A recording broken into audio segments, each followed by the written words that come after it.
उफ, आर्यन खान को फिर जमानत नहीं मिली। 14 अक्टूबर से 30 अक्टूबर तक शाहरुख के परिवार ने, शाहरुख के वेल विशर्स ने जिसका इंतजार किया, कई मन्नतें मांगी, बड़े से बड़े वकील को तूफानी पैसा देकर खरीद लिया। पूरा बॉलीवुड और कई पॉलिटिकल लीडर्स एड़ी से चोटी का जोर लगाते दिखे, मगर सब बेकार हो गया, क्योंकि कोर्ट के एक लाइन के फैसले ने शाहरुख की सारी उम्मीदों को चकनाचूर कर दिया। अब देखिए ना दोस्तों, कोर्ट अगर जमानत दे देती तो ये सभी मिलकर उसे न्याय की जीत बता देते, और अगर कोर्ट का फैसला आपको सूट नहीं करता तो कोर्ट पर तो सवाल उठा नहीं सकते। जांच एजेंसी को ही कटघरे में खड़ा कर दिया जाता है, और आर्यन खान के मामले में भी बिल्कुल वैसा ही हो रहा है। मगर बॉलीवुड जिस जांच एजेंसी को कटघरे में खड़ा कर रहा है, उसी जांच एजेंसी ने यानी कि एनसीबी की एक दलील ने कोर्ट रूम में ऐसा प्रभाव छोड़ा कि सबको मानना पड़ा कि वास्तव में आर्यन खान को जमानत मिलनी ही नहीं चाहिए। इस दलील को सुनने के बाद कोर्ट ने 1 मिनट का भी वक्त नहीं लिया और तुरंत जमानत रिजेक्ट करने का फैसला सुना दिया। पूरी उम्मीद थी कि आर्यन को जमानत मिलेगी, मगर एनसीबी की एक दलील के आगे बाजी पलट गई। तो ऐसी कौन सी दलील एनसीबी ने दी जिसके आगे सतीश मान शिंदे, अमित देसाई सरीखे वकील भी कुछ नहीं कर पाए, और कैसे एनसीबी की इसी एक दलील ने शाहरुख खान के लाडले को कोर्ट में पूरी तरह नालायक साबित कर दिया। आपको बताते हैं सब। आप भी वीडियो को लाइक और शेयर कर अपना प्यार और सपोर्ट दिखाएं, और कमेंट में अपनी बात, अपनी राय जरूर रखें। तो मुंबई सेशंस कोर्ट के बाहर फिर से गहमा गहमी देखने को मिली। बड़ी बड़ी गाड़ियों में बड़े बड़े वकील पहुंचे, शाहरुख के मैनेजर और सिक्योरिटी गार्ड भी पहुंचे। अरबाज मर्चेंट के वकील और मुनमुन धामेचा के वकील भी कोर्ट में पहुंचे। सबको उम्मीद थी कि आज तो कोर्ट उनके हक में फैसला सुनाएगी, मगर कोर्ट ने साबित कर दिया कि न्याय न तो पैसे के आगे झुकता है और न ही पावर के आगे। कोर्ट में सिर्फ सबूत चलते हैं, और आर्यन खान के खिलाफ एनसीबी ने इतना मजबूत केस बनाया है कि आर्यन की जमानत फिर से रिजेक्ट हो गई। आर्यन के खिलाफ एनसीबी के पास ऐसे सबूत है जिनके बल पर एनसीबी ने कोर्ट को आर्यन की जमानत खारिज करने का फैसला देने को मजबूर कर दिया। तो वैसे तो 14 अक्टूबर को यानी कि पिछली तारीख को ही कोर्ट में तमाम तरह के आर्गुमेंट्स हो चुके थे, और 14 को ही तय हो चुका था कि फैसला क्या आएगा। मगर कोर्ट ने 20 अक्टूबर की डेट दी और फिर फैसला सुनाया। तो सूत्रों के मुताबिक 20 अक्टूबर को कोर्ट में सिर्फ एनसीबी के वकील को बोलने का मौका दिया गया, और एनसीबी की तरफ से पेश हुए वकील ने कोर्ट को आर्यन की और एक एक्ट्रेस के बीच हुई बातचीत का ब्यौरा दिखाया। एनसीबी ने एक्ट्रेस के साथ बातचीत को मेन आधार बनाया। अब इस एक्ट्रेस और आर्यन के बीच साफ तौर पर ड्रग्स की खरीद फरोख्त को लेकर बातचीत हो रही है, और ये सब कुछ बिल्कुल साफ भाषा में हो रहा है। एनसीबी ने कोर्ट के सामने व्हाट्सएप चैट की कॉपी को रखा।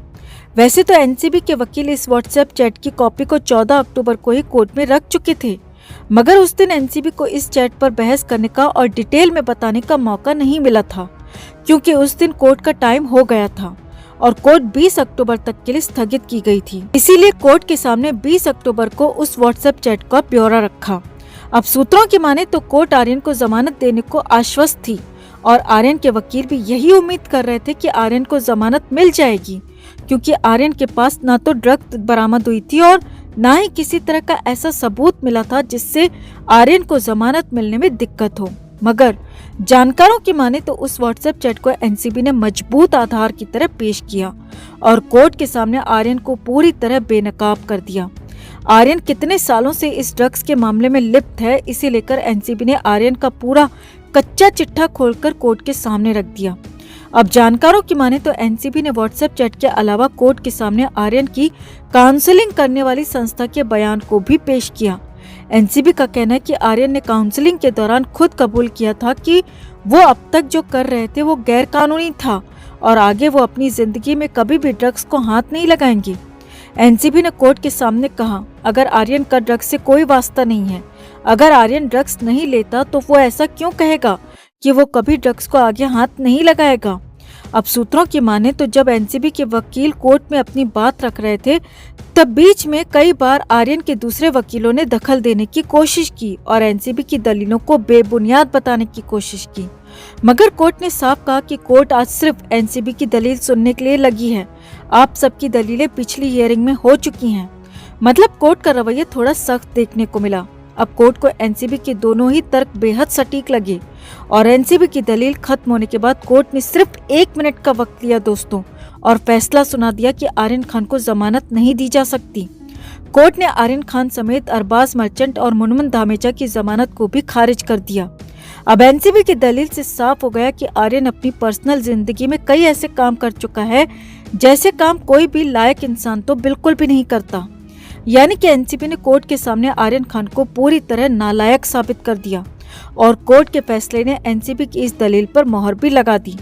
अब जानकारों की माने तो आर्यन खान, अरमान कोहली और शौविक चक्रवर्ती, इन तीनों ही मामलों में एनसीबी की प्रक्रिया एक जैसी है।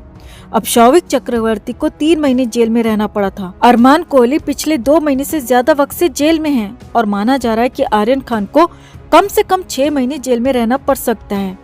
अब यहाँ पर यह भी माना जा रहा है कि जो वकीलों की टोली 14 अक्टूबर को एनसीबी की टीम पर भारी पड़ रही थी और जमानत को लेकर कंफर्म मान रही थी, वो बेहद तमतमाई हुई लगी, क्योंकि एनसीबी की प्लास्टिक दलीलों ने बाजी को पलट दिया। हालांकि अभी शाहरुख खान हार नहीं मानेंगे और वो वकीलों के जरिए हाई कोर्ट जाएंगे और वहां पर आर्यन की जमानत की गुहार करेंगे।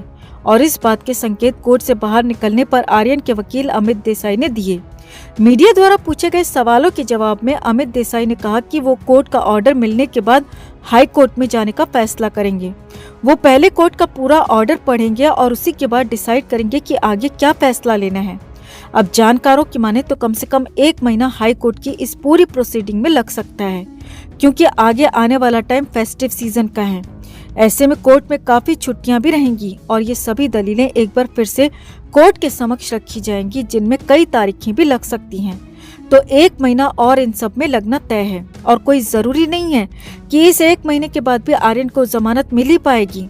तो माना जा रहा है कि आर्यन खान को कम से कम 6 महीने के लिए जेल में रहना पड़ेगा। तो आपका कोर्ट के इस फैसले पर, एनसीबी की दलीलों पर और आर्यन खान के पोल खोलते सबूतों पर क्या कहना है दोस्तों?